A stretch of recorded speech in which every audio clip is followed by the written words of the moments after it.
Welcome. How you doing? I go by the name of MICFLEX, and if this is your first time tuning in, I want to say welcome. Thanks for checking me out. For those that already know who I am, hey, what's up? Let me give you a quick, brief description of who I am, so you know why you're listening. Back in 2004, I had my own radio show. I'm based out of the Inland Empire, but we was broadcasting out of LA. The show was called The Real Hip Hop Radio Talk Show.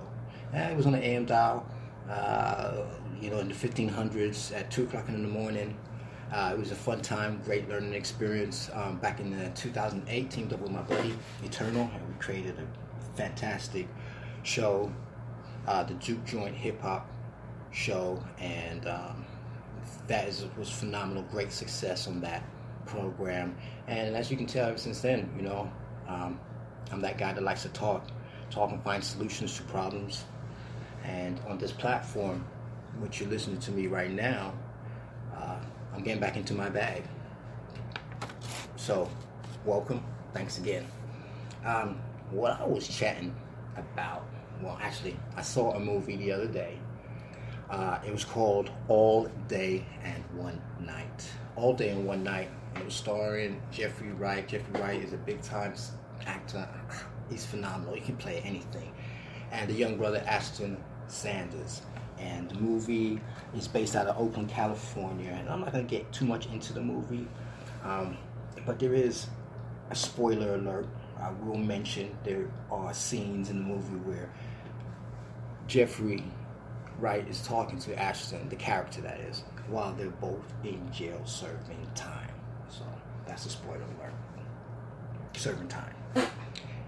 When I watched the movie, it touched on so many things. There was another scene in there, no spoiler alert, but it was just a scene between him and his son sitting in the car talking about, how hard it is to be a black man once you get a felony, and the system, this, that, and the other. I felt that so much, to the point where it brought me back, it flashed me back to the time when I got robbed.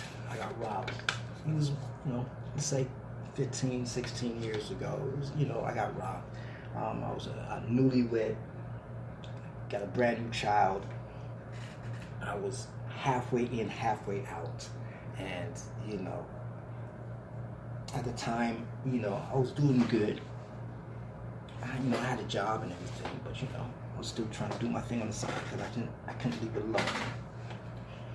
Befriended this brother, this black guy, to the point where I even allowed this brother to come into my home. Anyways, long story short, one day I come home. It was a couple weeks later. I come home, grabbed a few things, just got off work pictures. Okay. Came in, grabbed a few things, then I headed out to the store to do whatever. About 8 minutes later, I get a phone call from my wife, and she's asking me if I left the door ajar. Of course I didn't leave no door ajar. What do you mean? Well, the door was open when I came home. So immediately, red flags, I shoot back to the house, and I can notice that somebody kicked in the door. They splintered the frame, ransacked the apartment just a little bit, not too much. They took some money from my kid's piggy bank, maybe less than $100, maybe $100. So picture this: the apartment complex, the apartment we had was one big house that was 4 apartments in one big house. So that's the picture right there. One big house. So it's one entrance in. To the left, to the right is apartment. You go up the stairs. To the left, to the right is another apartment. We were on the top, upstairs, to the right. Somebody had to know something. So I talked to all the neighbors, and they gonna tell me that it was a white person that was kicking in the door. A white person? White person? I don't know too many white people. I have a couple good, solid brothers that I would go to war with, but I know they wouldn't do nothing. I knew a couple from the job. Okay, they may know where I stayed at. And so I went on a hunting spree. For the next day or two, I was on a tear. The ego, I was on a tear. I had to find it. So I hunted. I went down and hunted on the co-worker, did all that gangster stuff in the yard. Come out and take your house off, blah, blah, blah, gangster, you robbed me. All that stupid stuff. He emphatically denied it. Obviously, it wasn't him, but I was on a tear. You violated my home. So, what's it called? Casualties of war. I dissolved that friendship. I feel sad about it because the brother was real cool. Anyway, I find out who it is. Now I have my target. I find him, find out where he lived, cased it, had my little poker with me, ready to go give this guy 50 holes in his chest for robbing me of $100. So, go to the house, knock on the door. His mother answers the door. Once again, I play the gangster stuff. You robbed me. Come out here. The white dude escapes through the back window down the alley, gone. Mind you, his neighbor, who's a black dude, comes out and tries to poke his nose in the business, follows me to the vehicle. Had to turn around and tell him, brother, it's not between me and you. I got a problem between your neighbor. At that point, he knew how serious I was, and he let me go. Or let me go. He just backed up. He didn't do shit. So I'm still hunting for this guy. My homeboy comes over. Rest in peace, Dizloke. Tell him about the situation. And off the gate, because of the complexion of the accused, he was not going to allow this to go down. And he told me emphatically, brother, you should never let that happen, especially from not no white boy. Woo, woo, woo. So the pressure was not even more on. He gave me the option, we can do this together, or you can take the bang and do it yourself. Obviously, the kind of gentleman that we are, I'm not going to tell you to come with me while we go do something like that. If you're going to do something like that, you're going to have to wear the jacket all the way to the, wherever the road takes you. So obviously, I didn't kill the guy. My ego was killed. But more than my ego was killed, it was,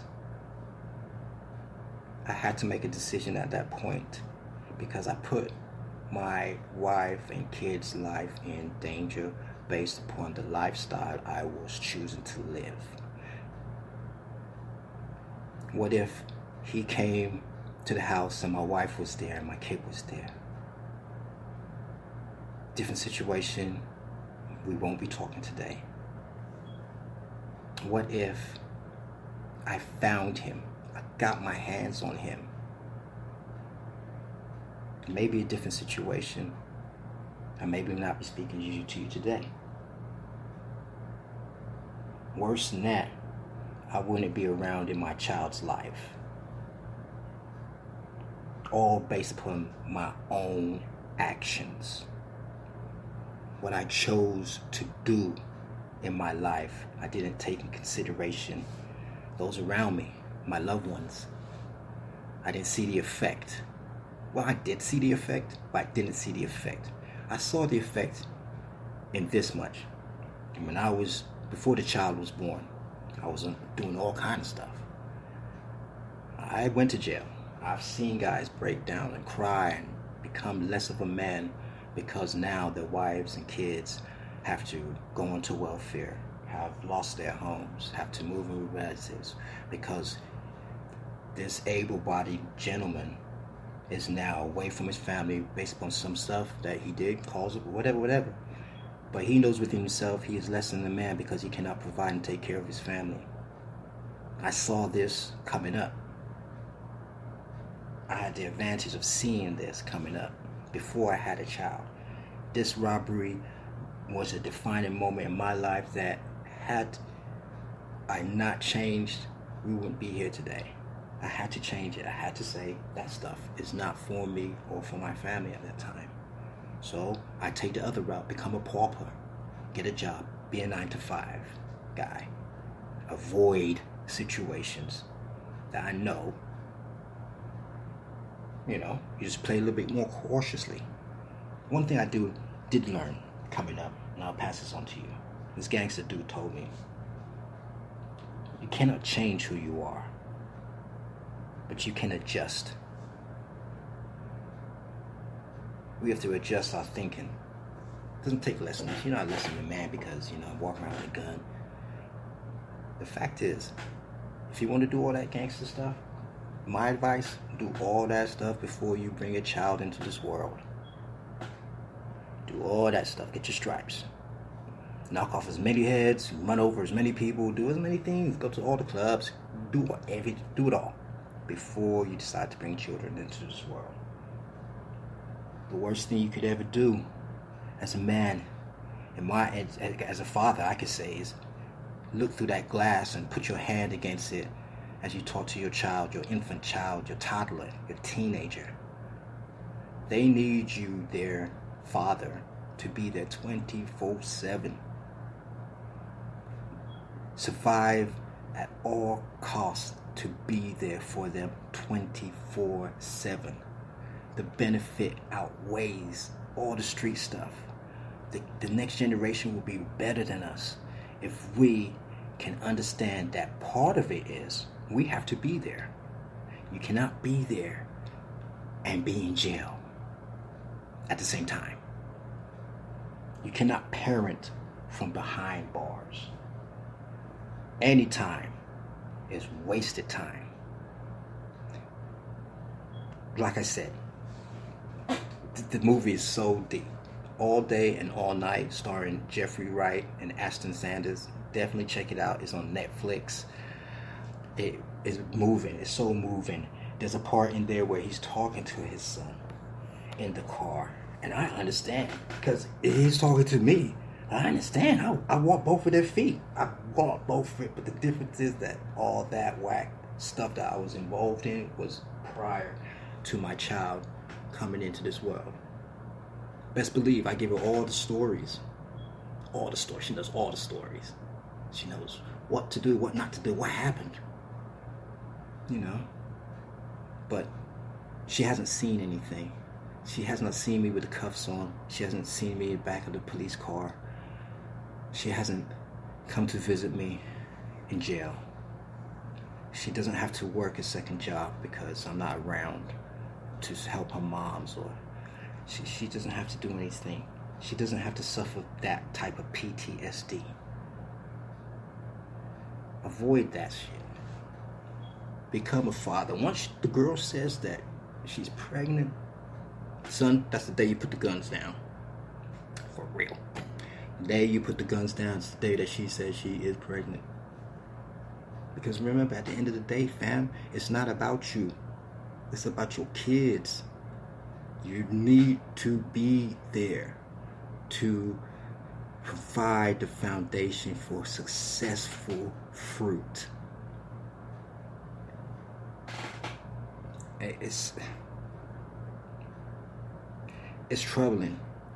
It's troubling to see generation after generation perpetuating the same thing to the point where they think it's normal. It's not normal. It's the way they want us to think. It's time to change the narrative. Thanks for listening. Follow me, Twitter, Instagram, YouTube, all that stuff. Leave a comment. Peace.